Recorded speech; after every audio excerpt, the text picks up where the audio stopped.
Hello friends, welcome to सरकारी result अड्डा। दोस्तों, इस वीडियो में बात करेंगे एसएससी सीएचएसएल 2020 के एग्ज़ाम की। अगर आप 12वीं पास हैं और केंद्र सरकार के विभिन्न विभागों में जॉब करना चाहते हैं तो आपको एसएससी सीएचएसएल का एप्लीकेशन फॉर्म जरूर भरना चाहिए, जिसका पूरा नाम है combined higher level secondary examination. तो आज इस वीडियो में बात करने वाले हैं एसएससी सीएचएसएल एग्ज़ाम 2020 के बारे में। इसमें आपको सारी जानकारी दी जाएंगी, जैसे एसएससी सीएचएसएल का सिलेबस क्या है, एग्ज़ाम पैटर्न क्या है, और आप इसका प्रीवियस ईयर क्वेश्चन पेपर कैसे डाउनलोड कर सकते हैं, और इसकी एप्लीकेशन फ़ीस क्या है, तथा एग्ज़ाम डेट और सैलरी के बारे में आपको डिटेल में बताया जाएगा। साथ ही एजुकेशन क्वालिफिकेशन, एज लिमिट और एप्लीकेशन फॉर्म को कैसे भर सकते हैं, जिसके बारे में आपको डिटेल में जानकारी दी जाएगी। तो चलिए शुरू करते हैं। वीडियो शुरू करने से पहले बता दें, आप इसका ऑफिशियल पीडीएफ तथा प्रीवियस ईयर क्वेश्चन पेपर और कट ऑफ लिस्ट को jobsuru.com से डाउनलोड कर सकते हैं, जिसका लिंक मैंने इस वीडियो के डिस्क्रिप्शन में दे दिया है और कमेंट में पिन कर दिया है।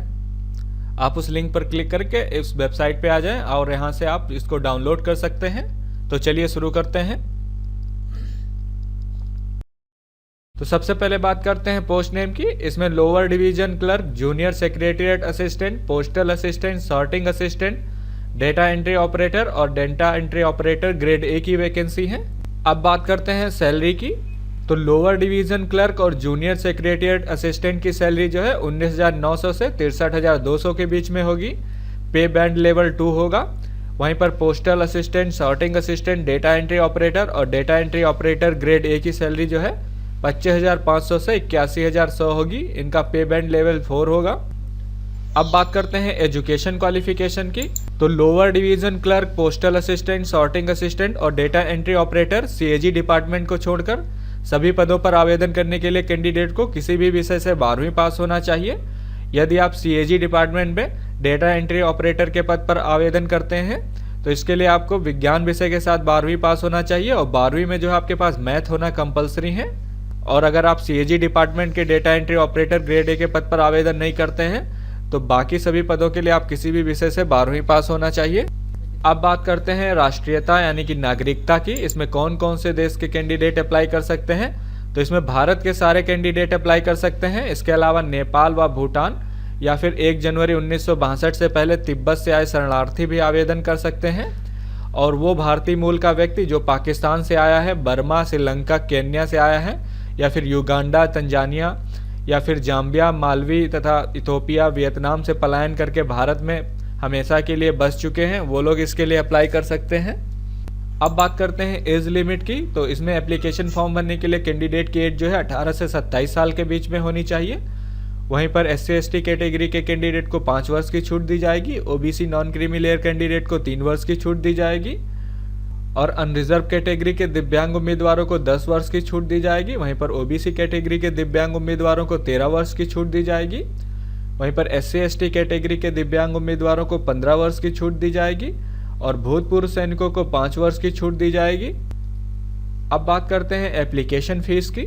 अनरिजर्व और OBC कैटेगरी के मेल कैंडिडेट को 100 रुपये एप्लीकेशन फीस जमा करनी होगी और सभी कैटेगरी की महिला उम्मीदवारों को कोई भी एप्लीकेशन फीस नहीं जमा करनी होगी।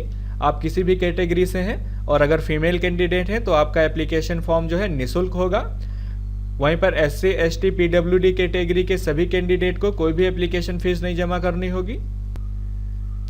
अब बात करते हैं सिलेक्शन प्रोसेस की। तो एसएससी सीएचएसएल का सिलेक्शन जो है 3 चरणों में होगा। पहले चरण में Tier 1 में आपसे कंप्यूटर बेस्ड एग्जाम आयोजित करवाया जाएगा। Tier 2 में जो है डिस्क्रिप्टिव पेपर होगा और Tier 3 में जो है आपका स्किल टेस्ट और टाइपिंग टेस्ट होगा। अब बात करते हैं सिलेबस की। तो इसमें objective type multiple choice question पूछे जाएंगे। सभी क्वेश्चन जो आपके हिंदी और इंग्लिश दोनों भाषाओं में होंगे। अगर Tier 2 के पेपर की बात करें तो ये डिस्क्रिप्टिव पेपर होगा जो कि 100 नंबर का होगा।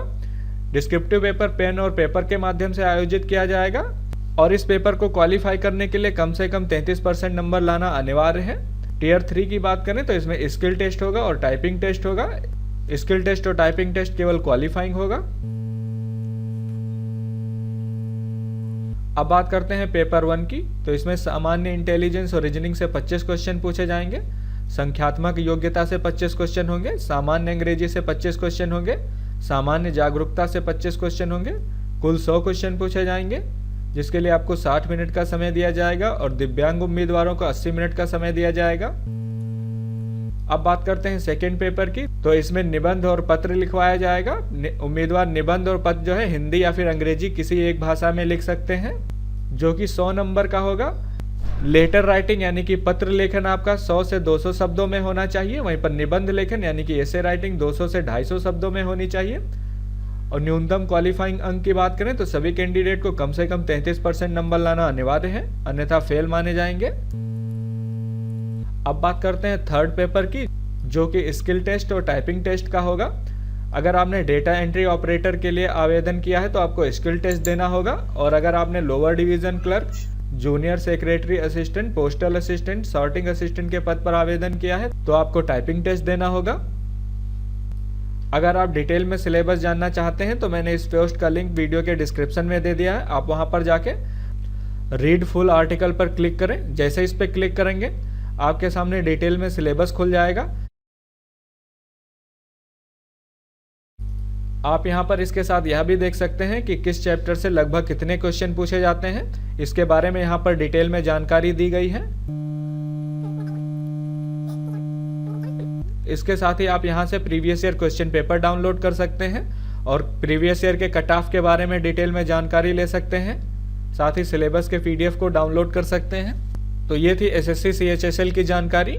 साथ ही SSC CHSL से संबंधित कोई अन्य जानकारी चाहिए तो आप मुझसे कमेंट सेक्शन में पूछ सकते हैं। और ये वीडियो कैसा लगा मुझे कमेंट सेक्शन में जरूर बताएं। ये वीडियो देखने के लिए और मेरे साथ बने रहने के लिए आपका बहुत बहुत धन्यवाद।